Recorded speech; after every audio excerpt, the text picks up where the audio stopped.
God, glory God, you're welcome to Insight for Life with me, Lawrence Tetteh. What an exciting time we live in. Remember last week I told you delays are not denials. The fact that your miracle has delayed does not mean that God has forgotten you.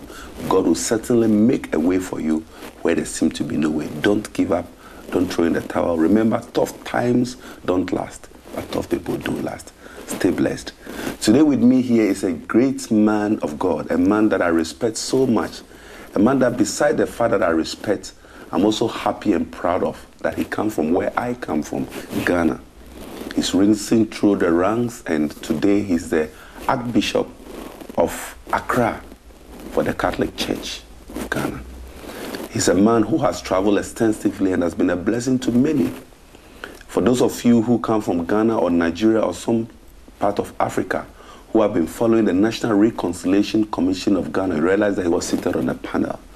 I've personally read so much about him, and I think that people like this man are ones that can speak something into our lives. Ladies and gentlemen, welcome with me, the Archbishop Gabriel Charles Palmer Buckle. Thank you very much. What's up?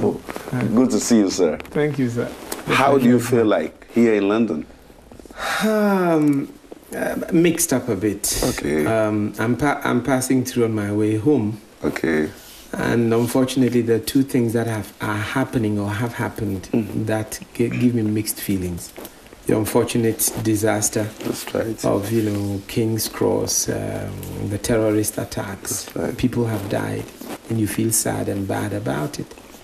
And then the G8 summit that is taking place in Glen Eagles, which gives me a lot of hope for Africa. That at least finally those who matter are going to talk about Africa and are going to put us on the right footing, the footing of, justice, not only for aid, but especially for trade. So these are my mixed feelings. Apart from No, but Archbishop, do you think the Western community or the developed world is doing enough to help Africa? I would say that Africa should tell its story more and more than we have done. The Western world only hears what it's told by the Western media. I think we should tell the story because we are the ones who know what we feel and what we want. And that's how I look at it. But I've always been concerned that there's so much in this part of the world we live in. You go to America, you come here, and there's so much that we even leave to waste. And yet still people are dying in Africa. And sometimes what we call aid to Africa doesn't amount to anything. I think the Western community can do much more than what they are doing now. It's more of a theoretical thing than a practical approach. I agree with you. I remember when we were fighting before the year 2000 for the cancellation of the debt. I was with Caritas Internationalis, an organization of about 159 countries all throughout the world. CAFOD is one of them, CRS is another. What we were calling for actually was not just the cancellation of the debt, but putting together a Marshall Plan for Africa. And when I say Marshall Plan, it leads us to what America did for Europe after World War II. Not only did they cancel debt, not only did they inject aid into the place, they also gave them fair trade, policies and the rest.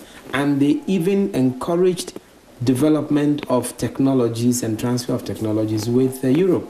And that is what led to Europe becoming what it is and Japan becoming what it is. What do you think our biggest problem is as Africans? Is it because we are divided? Is it a divide that is a problem? Because I've always said this, that we need a massive united front in order for this Western community to understand our situation. They bring aids to Africa, bring support, and they bring expertise who don't understand the system, who live in a different environment, eat different food, and doesn't understand the grassroots problem.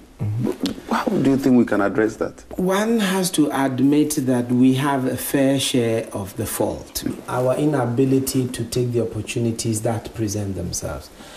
And it's sad. A small one indeed. Yes, a small one indeed. It's sad that somebody should determine the price of my cocoa, determine the price of my gold, and yet I don't have the right to determine the price of his TV, the car manufacturers, and the rest of it. So this is where I think fair trade policies are going to be very, very necessary.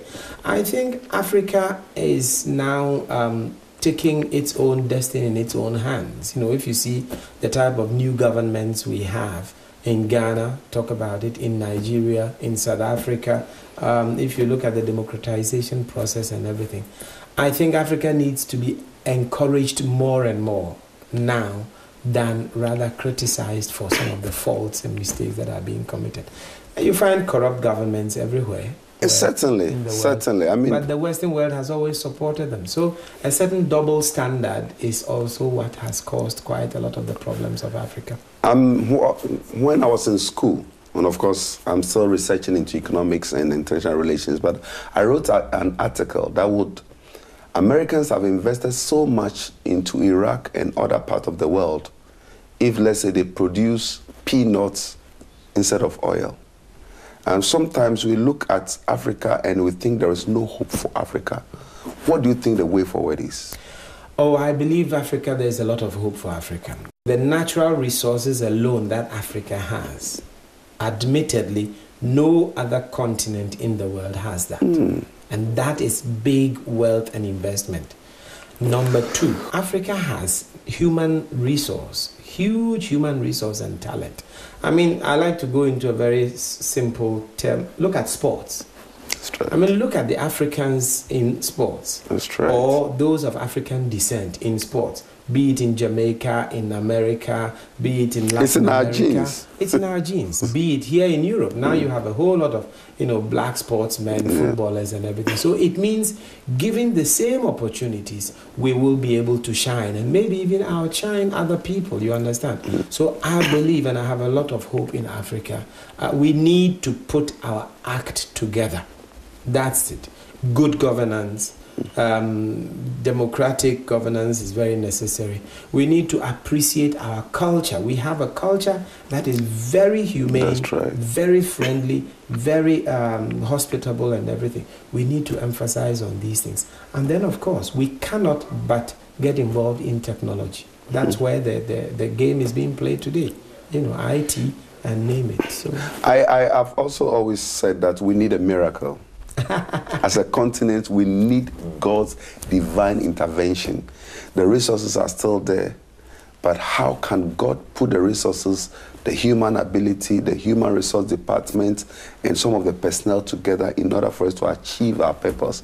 And how do we have to fight for the Western community to accept our situation, or we have to come by dialogue and negotiation? I've always wondered what approach we need to take.